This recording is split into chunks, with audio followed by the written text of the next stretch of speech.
आपके अपने YouTube channel राज 4 new Rajasthan पर हार्दिक स्वागत करता हूं। दोस्तों, जैसा कि मैं आशा करता हूं आप स्वस्थ और सुरक्षित होंगे, घर में रहें, सुरक्षित रहें और इस लॉकडाउन को आप कम ना समझें कि कम कर दिया गया है राज्य सरकार के द्वारा। लेकिन दोस्तों, अपने आप को सुरक्षित रखें और इस परिवार को सुरक्षित रखें तो हमारा समाज और देश सुरक्षित रहेगा और हम इस कोरोना की जंग को जीत पाएंगे। जय हिंद दोस्तों। आज हम हमारे आज के इतिहास के अंतर्गत दोस्तों पढ़ रहे हैं 26 अप्रैल का इतिहास। 26 अप्रैल को हम बात करें तो दोस्तों विश्व बौद्धिक संपदा दिवस के रूप में इसको मनाया जाता है। चलिए दोस्तों, हम बात करते हैं आज के 26 अप्रैल की महत्वपूर्ण जो ऐतिहासिक घटनाएं हैं उनके संदर्भ में। देखिए दोस्तों, सबसे पहले मैं बात कर लेता हूं 26 अप्रैल में विश्व बौद्धिक दिवस दोस्तों मनाया जाता है। विश्व बौद्धिक दिवस क्या है दोस्तों, इसके बारे में हम बात करें तो नवाचार और रचनात्मकता को बढ़ावा देने के लिए, किसको दोस्तों, नवाचार और रचनात्मकता, कोई व्यक्ति या संस्था जो है वो नवाचार कर रही है। क्या कर रही है दोस्तों, नवाचार व रचनात्मक कोई अगर कार्य कर रही है तो इन रचनात्मक कार्य, नवाचार और रचनात्मक कार्यों को बढ़ावा देने के लिए दोस्तों यह जो दिवस मनाया जाता है कि कोई व्यक्ति, यानी सीधा सा बौद्धिक संपदा से अगर हम तात्पर्य देखें तो ऐसी संपत्ति या संपदा जो किसी मनुष्य के बुद्धि, ज्ञान और कुशलता से बनाई जा सकती है और उसको विश्व स्तर पर पहचान दिलाने के लिए यह दिवस दोस्तों मनाया जाता है। जी हाँ दोस्तों, बौद्धिक संपदा, हमारी जो बौद्धिक बुद्धि है, सोचने की जो शक्ति है, ये हमारी क्या है, एक संपदा है। हम कितना कर पाते हैं, हमारी एक संपत्ति है, संपदा है और इसी को विश्व स्तर पर पहचान दिलाने के लिए यह दिवस जो है मनाया जाता है। तो दोस्तों, हमारे लिए बहुत ही महत्वपूर्ण दिवस है ये। हम क्या किस प्रकार से सोच के, समझ के, किस प्रकार से हमारे ज्ञान को लगाकर और हम नवाचार जो है बना सकते हैं, हम रचनात्मक कार्य, सृजनात्मकता कर सकते हैं।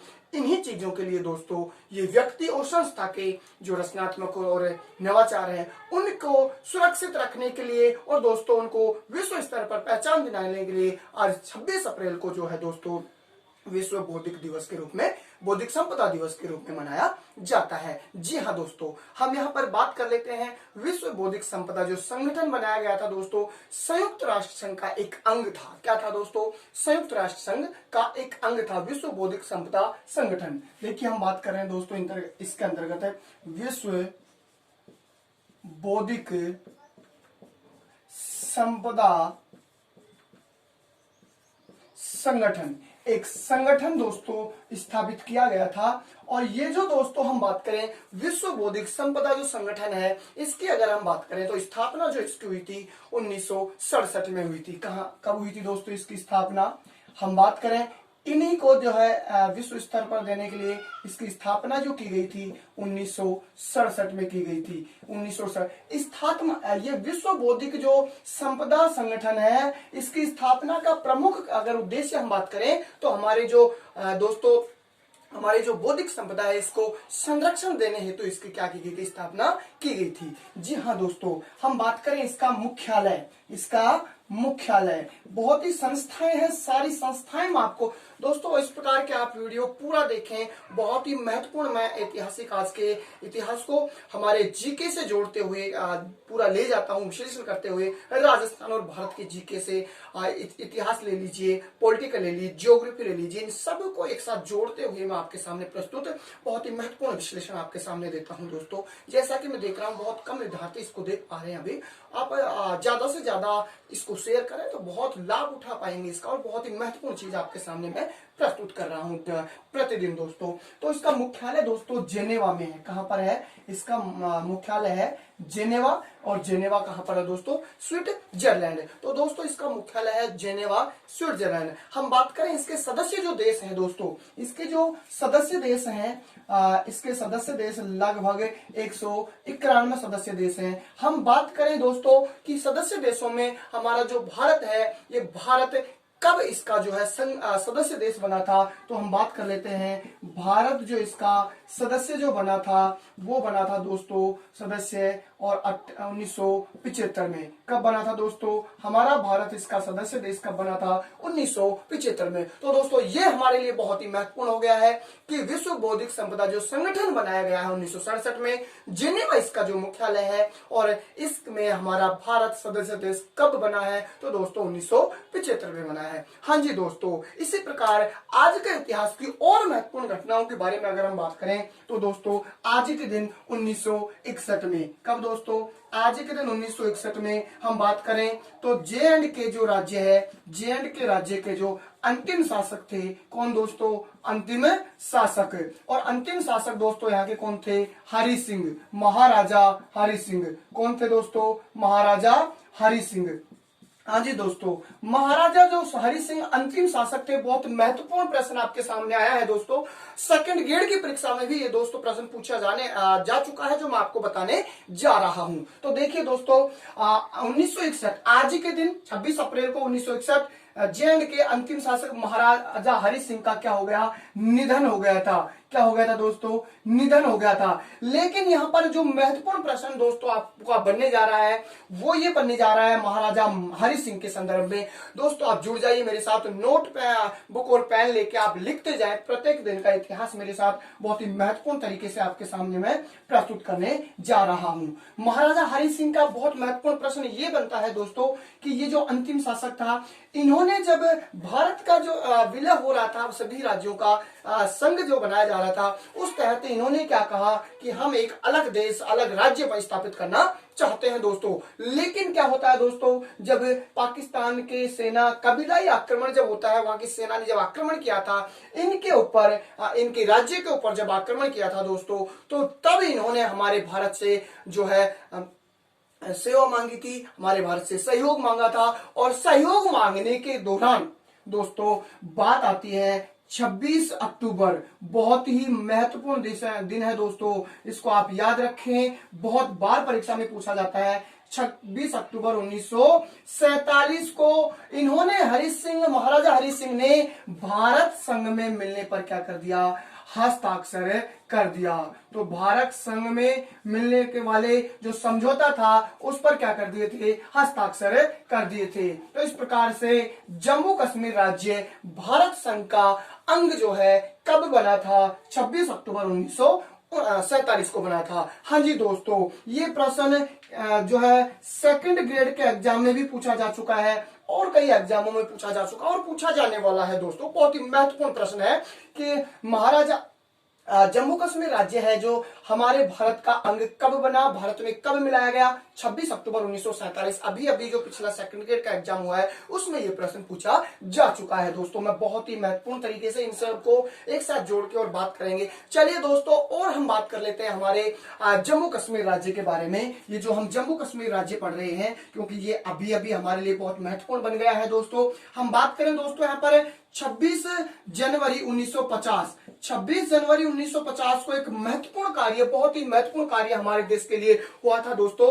संविधान लागू किया गया था। क्या बना था इस दिन, संविधान लागू कर दिया गया था। हाँ जी दोस्तों, हमारे भारत का संविधान लागू कर दिया गया था। और कब किया गया था, ये दोस्तों किया गया था 26 जनवरी 1950। तो दोस्तों जैसे ही संविधान लागू किया गया हमारे भारत का, तो संविधान लागू करने के साथ में ही जम्मू कश्मीर राज्य को विशेष दर्जा दे दिया गया था। इसी दिन क्या गया दोस्तों, इस राज्य को विशेष दर्जा दिया गया था। क्या दिया गया था, विशेष राज्य का दर्जा दिया गया था। विशेष जे एंड के को विशेष राज्य का दर्जा इसी दिन जो है दोस्तों दिया गया था। हम अगर बात करें दोस्तों जो है इसी राज्य के बारे में, 14 मई 1954, कब की बात है दोस्तों, इसी राज्य की बात करें तो 14 मई 1954, 14 मई 1954 की दोस्तों बहुत ही महत्वपूर्ण बात है, हम बात करने जा रहे हैं। 14 मई 1954 को राष्ट्रपति जो उस समय थे डॉक्टर राजेंद्र प्रसाद जी, उन्होंने 35A यहाँ पर लागू कर दिया था दोस्तों। क्या कर दिया था, 14 मई 1954 में राष्ट्रपति जो थे, और राष्ट्रपति जो कौन थे उस समय दोस्तों, डॉक्टर राजेंद्र प्रसाद। डॉक्टर राजेंद्र जो प्रसाद थे, इन्होंने दोस्तों इन्होंने क्या किया, यहाँ पर इस 14 मई 1954 को जम्मू कश्मीर में 35A जो है अनुच्छेद लागू किया गया। क्या लागू कर दिया, 35A अनुच्छेद को लागू कर दिया। हाँ जी दोस्तों, बहुत महत्वपूर्ण है। अभी हम बात करेंगे क्यों हटाया गया, कब हटाया गया है। और इसी दिन दोस्तों जैसे ही 35A लागू किया, प्रधानमंत्री के पद को CM में बदल दिया गया था। जी दोस्तों, हम बात करें दोस्तों मार्च 19 इसके बाद में 5 अगस्त, मार्च नहीं दोस्तों, 5 अगस्त 2019, बहुत ही महत्वपूर्ण प्रश्न हमारे साथ में बन गया है दोस्तों। 5 अगस्त 2019 5 अगस्त 2019 को जो है दोस्तों हमारे यहाँ पर जम्मू कश्मीर राज्य के विशेष दर्जे को हटा दिया गया और घोषणा कर दी गई 2 केंद्र शासित राज्य बनाने की। कब घोषणा की गई? घोषणा की गई थी दोस्तों, और ये जो घोषणा की गई थी 2 जम्मू कश्मीर राज्य का विशेष जो दर्जा है, इस विशेष दर्जे को क्या कर दिया गया? समाप्त कर दिया गया। क्या कर दिया गया? समाप्त। और इसकी जगह क्या बना दिया गया? 2 केंद्र शासित राज्य स्थापित कर दिए गए। 2 केंद्र शासित जो राज्य हैं ये बना दिए गए, केंद्र शासित प्रदेश बना दिए गए। और ये 2 केंद्र शासित प्रदेशों की बात हम दोस्तों करें तो नंबर 1 रहेगा J&K। क्या रहेगा दोस्तों? J&K। और दूसरा रहेगा दोस्तों लद्दाख। क्या रहेगा? लद्दाख। तो दोस्तों इस प्रकार से 5 अगस्त 2019 घोषणा हुई थी सिर्फ और सिर्फ, और इसको दोस्तों अगर लागू किया गया था 2 केंद्र शासित प्रदेशों के लिए, तो इसको दोस्तों जो है 2 केंद्र शासित प्रदेशों को लागू किया गया था 31 अक्टूबर 2019। तो दोस्तों बहुत ही महत्वपूर्ण दिन बन गया हमारे लिए 31 अक्टूबर 2019। 31 अक्टूबर 2019 को J&K जो राज्य है इसके 2 केंद्र शासित प्रदेश बन गए हैं, और बने हैं तो J&K व लद्दाख। इन 2 राज्यों में जो है दोस्तों इनको जो है केंद्र शासित प्रदेशों में विभक्त कर दिया है। दोस्तों हम थोड़ी सी इसकी बात कर लेते हैं। ये इस प्रकार से जो हमारा उत्तरी राज्य है जम्मू कश्मीर, ये हमारा उत्तरी राज्य क्या है दोस्तों? इस प्रकार से जम्मू कश्मीर राज्य है। और इस जम्मू कश्मीर राज्य की हम बात करते हैं कि इसको 31 अक्टूबर को इसका राज्य का दर्जा हटाकर दोस्तों इसको 2 भागों में विभाजित कर दिया गया था। ये इस प्रकार से कुछ हमारा दोस्तों उत्तरी भारत है। हम सिर्फ इसी की बात कर रहे हैं, और भूगोल में हम पढ़ेंगे बहुत ही महत्वपूर्ण तरीके से भारत का भूगोल। हम यहाँ पर बात कर रहे हैं 31 अक्टूबर 2019 को 2 केंद्र शासित राज्य। दोस्तों इस प्रकार से हुआ करता था हमारा ये जम्मू कश्मीर राज्य, इस प्रकार से हुआ करता था दोस्तों। अब वर्तमान में जो ये जम्मू कश्मीर राज्य की स्थिति है दोस्तों, ये जो राज्य है दोस्तों इस प्रकार से, ये जो राज्य है ये तो है दोस्तों J&K। ये तो कौन सा है? J&K। और ये दोस्तों पूरा राज्य कौन सा, ये केंद्र शासित प्रदेश कौन सा बन गया? लद्दाख बन गया। तो ये 2 केंद्र शासित प्रदेश बन गए दोस्तों J&K और लद्दाख। इस प्रकार से इसकी स्थिति हमारे सामने दोस्तों वर्तमान में है जम्मू कश्मीर की, और ये केंद्र शासित प्रदेश बन गया है। जी हाँ दोस्तों, थोड़ी सी और चर्चा मैं आपके सामने करूंगा। वर्तमान में जो 9 केंद्र शासित बन गए हैं, कितने? 9 केंद्र शासित प्रदेश जो बन गए हैं, इनमें से दादर नगर हवेली को जो है दमन द्वीप में मिलाने की घोषणा कर दी गई। हालांकि तो कितने बन जाएंगे? 8 बन जाएंगे। वर्तमान में 28 राज्य और 9 केंद्र शासित प्रदेश या 8 केंद्र शासित प्रदेश हैं। हम बात करें दोस्तों इनमें से 3 केंद्र शासित प्रदेश ऐसे हैं जिनमें विधानसभाएं हैं। पहले 2 थे विधानसभा वाले केंद्र शासित प्रदेश, दिल्ली और पांडिचेरी दोस्तों, लेकिन अब तीसरा जम्मू कश्मीर में भी दोस्तों विधानसभा होगी, लद्दाख में विधानसभा नहीं होगी। यहाँ पर क्या होगी दोस्तों? विधानसभा वाला ये केंद्र शासित प्रदेश। तो वर्तमान में 3 केंद्र शासित प्रदेश हैं जहां पर विधानसभा है।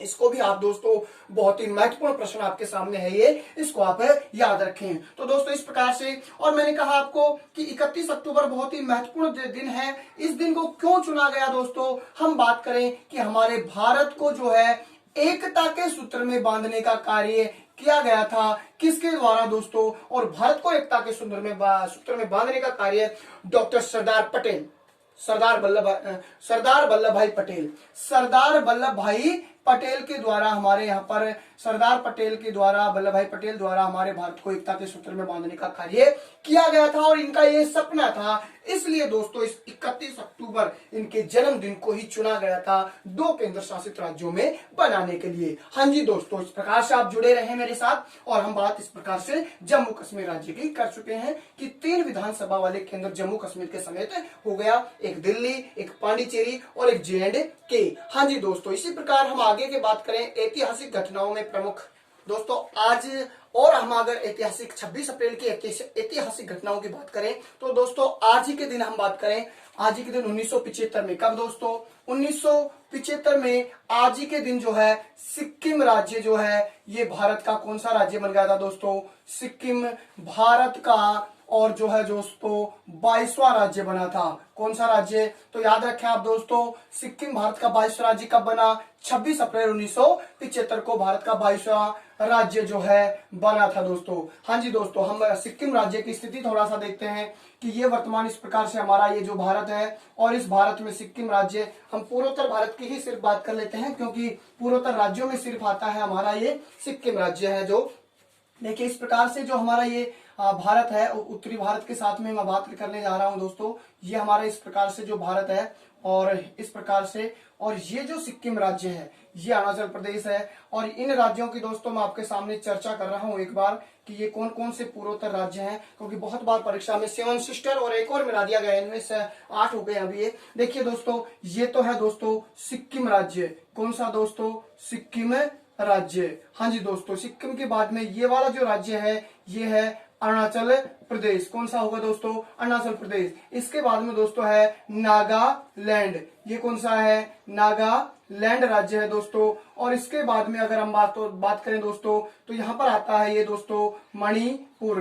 कौन सा आता है दोस्तों? मणिपुर। हाँ जी दोस्तों, ये मणिपुर है। और दोस्तों मणिपुर के बाद में अगर हम बात करें तो मणिपुर के बाद में यहाँ पर यह आ जाता है मिजोरम। कौन सा दोस्तों? मिजोरम। और बाद में इधर ये आ जाता है दोस्तों त्रिपुरा। कौन सा राज्य दोस्तों? त्रिपुरा। और ये दोस्तों राज्य आ जाता है मेघालय। ये कौन सा दोस्तों? मेघालय राज्य आता है इस प्रकार से। ये दोस्तों ये आता है मेघालय। ये कौन सा आएगा? मेघालय राज्य है इस प्रकार से। ये है मेघालय। ये कौन सा हो गया? मेघालय। और दोस्तों ये हो जाता है इस प्रकार से, ये जो है असम। ये कौन सा हो जाता है? असम। ठीक है दोस्तों। और ये है कौन सा? सिक्किम। तो सिक्किम राज्य एक बार कौन बनेगा करोड़पति? अमिताभ बच्चन जी का जो कौन बनेगा करोड़पति शो जो चलता है दोस्तों, उसमें ये प्रश्न पूछा गया था दोस्तों कि नेपाल और भूटान के बीच में यानी सीमा बनाने वाला कौन सा राज्य है? ये दोस्तों नेपाल, और ये दोस्तों है भूटान, और दोनों के बीच में हमारा थोड़ा सा ऊपर निकला हुआ राज्य है सिक्किम राज्य इस प्रकार से। तो ये जो सिक्किम राज्य है दोस्तों भारत का कौन सा राज्य बन गया था? 22वां राज्य बन गया था। चलिए दोस्तों, और अगर आगे हम बात कर लेते हैं तो आज ही के दिन 1980 में स्थितीय खगोलीय विज्ञान केंद्र की स्थापना कर दी गई थी। आज ही के दिन 1980 में, कब दोस्तों? 1980 में आज ही के दिन स्थितीय खगोलीय विज्ञान केंद्र, स्थितीय खगोलीय जो विज्ञान केंद्र है, इसकी स्थापना कहां पर दोस्तों? कोलकाता में कर दी गई थी। ये दोस्तों भारत से संबंधित है कि स्थितीय खगोलीय जो विज्ञान केंद्र है, इसकी स्थापना कोलकाता में आज ही के दिन 1980 में कर दी गई थी। कलकत्ता था इसका उस समय नाम दोस्तों, आज वर्तमान में क्या कहते हैं इसको? कोलकाता कहा जाता है। चलिए दोस्तों, इसके बाद में हम बात करते हैं हमारे राजस्थान के महत्वपूर्ण में। आज ही के दिन बहुत ही महत्वपूर्ण घटना हुई है, और ये ऐतिहासिक घटना है दोस्तों 2010 के संदर्भ में हम बात करें। जुड़ जाइए आप मेरे साथ। देखिए एक बार राजस्थान के संदर्भ में आ चुके हैं हम। 2010 के दिन, आज ही के दिन हमारे जो राजस्थान की जो राज्यपाल है, राज्यपाल, और राजस्थान की राज्यपाल है प्रभा राव। कौन है दोस्तों? प्रभा राव। और ये जो प्रभा राव है दोस्तों, इनका आज ही के दिन क्या हो गया? निधन हो गया था। तो दोस्तों आप याद रखें, हमारे राजस्थान की राज्यपाल जो थी प्रभा राव, इनका आज ही के दिन दोस्तों क्या हो गया था? निधन 2010 में हो गया था। चलिए दोस्तों, हम बात कर लेते हैं राज्यपाल के पद की, कि राजस्थान का जो राज्यपाल का पद है ये सृजित कब किया गया था दोस्तों? ये सृजित किया गया था 1 नवंबर 1956 को। हमारे राजस्थान में राज्यपाल का पद कब सृजित किया गया था? 1 नवंबर 1956 को दोस्तों सृजित कर लिया गया था। और जब सृजित किया गया था उस समय राजस्थान के जो पहले जो है राज्यपाल बने थे, वो बने थे दोस्तों गुरुमुख निहाल सिंह। कौन बने थे दोस्तों? गुरुमुख निहाल सिंह जो है दोस्तों बने थे। हाँ जी दोस्तों, आप जुड़े रहे मेरे साथ, राज्यपाल के बारे में हम चर्चा कर रहे हैं। 1 नवंबर 1956 को यहाँ पर राज्य प्रमुख का जो पद हुआ करता था उसको समाप्त किया गया था, और राज्यपाल के जो है पद को जो है यहाँ पर सृजित किया गया था। हमारा जो वर्तमान राजस्थान हमारा बना था, एकीकरण समाप्त हुआ था उस दिन, अंतिम एकीकरण जो था 7वां उस दिन। हाँ जी दोस्तों, हम बात करें गुरुमुख निहाल सिंह को जो है दोस्तों राज्य का पहला जो है राज्य प्रमुख बना दिया गया था। इस राज्य प्रमुख के पद, राज्यपाल के पद की हम बात करें तो संविधान में जो है इसकी हम बात कर लेते हैं। संविधान की दृष्टि से संविधान के भाग 6 में दोस्तों, किसमें भाग 6 के संविधान के अनुच्छेद और अनुच्छेद 153 में इसका क्या मिलता है दोस्तों, राज्यपाल के पद का उल्लेख। 153 में क्या मिलता है, राज्यपाल के पद का क्या मिलता है दोस्तों, उल्लेख। हाँ जी दोस्तों, राज्यपाल के पद का संविधान में अगर हम बात करें तो भाग 6 के अनुच्छेद 153 में इसका क्या मिल जाता है, उल्लेख मिलता है। दोस्तों जुड़े रहे आप दोस्तों मेरे साथ, बहुत ही महत्वपूर्ण बात हम कर रहे हैं राज्यपाल के संदर्भ में। दोस्तों अगर हम बात करें तो राज्यपाल की कार्यकारिणी का प्रमुख होता है, ये जो राज्य की कार्यकारिणी होती है, कार्यकारिणी का प्रमुख कौन होता है दोस्तों, कार्यकारिणी का प्रमुख होता है तो दोस्तों कौन होता है, राज्यपाल होता है। हाँ जी दोस्तों, हमारे राजस्थान की जो राज्य कार्यकारिणी है, इसके प्रत्येक राज्य के कार्यकारिणी का प्रमुख राज्यपाल होता है। हम बात करें दोस्तों, ये जो राज्यपाल का पद है, ये राजस्थान जितने भी विश्वविद्यालय हैं, विश्वविद्यालय के कुलाधिपति के रूप में होते हैं। विश्वविद्यालयों के कुलाधिपति, हाँ जी दोस्तों, विश्वविद्यालयों के कुलाधिपति के रूप में जो है ये होते हैं, रहते हैं दोस्तों। नियुक्ति अगर इनकी हम बात करें तो केंद्रीय मंत्रिमंडल, इनकी जो नियुक्ति होती है राज्यपाल की दोस्तों, तो नियुक्ति की बात पर करें, जो केंद्रीय मंत्रिमंडल है, और केंद्रीय मंत्रिमंडल जो है उसकी सिफारिश पर, केंद्रीय मंत्रिमंडल के सहयोग से, या हम कह सकते हैं केंद्रीय मंत्रिमंडल की सलाह पर जो है राष्ट्रपति जो है इस पद की क्या करता है, नियुक्ति करता है। राष्ट्रपति जो है इनकी राज्यपाल की क्या करता है, नियुक्ति, लेकिन केंद्रीय मंत्रिमंडल की सलाह पर हमारे जो है राज्यों में राष्ट्रपति राज्यपाल की नियुक्ति करता है। दो बहुत बार पूछा जाता है प्रश्न कि राज्यपाल की नियुक्ति कौन करता है, तो राष्ट्रपति करता है, लेकिन सलाह किसकी होती है, केंद्रीय मंत्रिमंडल की होती है। ये जो राज्य केंद्रीय मंत्रिमंडल की सलाह पर नियुक्ति की जाती है, ये दोस्तों मंत्रिमंडल की सलाह पर कार्य करता है, कि सलाह पर ही क्या करता है दोस्तों, कार्य कर पाता है। हाँ जी दोस्तों, मंत्रिमंडल की सलाह पर ही राज्यपाल जो है कार्य कर पाता है। चलिए दोस्तों हम बात कर लेते हैं कि एक और इसके संदर्भ में 7वां जो संविधान संशोधन था। हाँ जी दोस्तों, 7वां जो संविधान संशोधन था, इसमें दोस्तों एक प्रावधान रख दिया गया था राज्यपाल के पद के लिए, और प्रावधान क्या था, प्रावधान ये था कि एक व्यक्ति को एक से अधिक राज्यों के राज्यपाल जो है नियुक्त किया जा सकता है। हाँ जी, 7वां संविधान संशोधन के तहत एक प्रावधान रखा गया था कि एक व्यक्ति को एक से अधिक राज्यों का राज्यपाल नियुक्त किया जा सकता है, लेकिन वेतन सिर्फ एक ही राज्य के पद का उसको मिलेगा। हाँ जी दोस्तों, इसके बाद में हम बात कर लेते हैं दोस्तों हमारे राजस्थान के राज्यपाल जो हैं, और राजस्थान के राज्यपाल सर्वाधिक कार्यकाल जो रहा है दोस्तों, हमारे राजस्थान में कार्यकाल सर्वाधिक जो कार्यकाल रहा है वो रहा है दोस्तों गुरुमुख निहाल सिंह। किनका रहा है दोस्तों, गुरुमुख निहाल सिंह का सर्वाधिक जो है कार्यकाल रहा है हमारे राजस्थान में। हम बात करें दोस्तों यहाँ पर कि पहला तो बन ही चुके हैं कौन, गुरुमुख निहाल सिंह, लेकिन दोस्तों हम यहाँ पर बात करें कि पहली महिला जो बनी है वो कौन बनी है, पहली महिला राज्यपाल, पहली महिला जो राज्यपाल बनी है वो दोस्तों कौन बनी है, प्रतिभा पाटिल। कौन बनी थी, प्रतिभा पाटिल। प्रतिभा पाटिल हमारे राजस्थान की पहली महिला राज्यपाल बनी थी। क्या बनी थी दोस्तों, पहली महिला राज्यपाल 2004 में बनी थी दोस्तों। कब बनी थी, 2004 में। हाँ जी दोस्तों, आप जुड़े रहे मेरे साथ। 2004 में पहली महिला राज्यपाल प्रतिभा पाटिल बनी है। हम बात करें दोस्तों वर्तमान राज्यपाल किसके दोस्तों, वर्तमान जो राज्यपाल हैं, वर्तमान राज्यपाल कौन है हमारे, कलराज मिश्र हैं। कौन है दोस्तों, कलराज मिश्र हैं। कलराज मिश्र हमारे वर्तमान राज्य के राज्यपाल हैं, और ये दोस्तों 9 सितंबर 2009 2019 को इनकी नियुक्ति हुई थी। हाँ जी दोस्तों, तो इस प्रकार से दोस्तों आप मेरे साथ जुड़े, प्रत्येक दिन का इतिहास इसी तरीके से मैं पढ़ाता हूँ, बहुत महत्वपूर्ण तरीके से संबंध एक साथ जीके का स्थापित करते हुए और बहुत विश्लेषण यहाँ पर प्रश्नों का करा पाता हूँ। आप दोस्तों इसी प्रकार के वीडियो अपने दोस्तों के पास शेयर करें, लाइक करें, और आपको और भी अगर कुछ इसमें लग रहा है तो आप कमेंट करके लिखिए मुझे, और भी बेहतरीन मैं आपकी कमेंट्स पढ़ के यहाँ पर बेहतरीन तरीके से आपके सामने देने का प्रयास करूंगा। जय हिंद दोस्तों।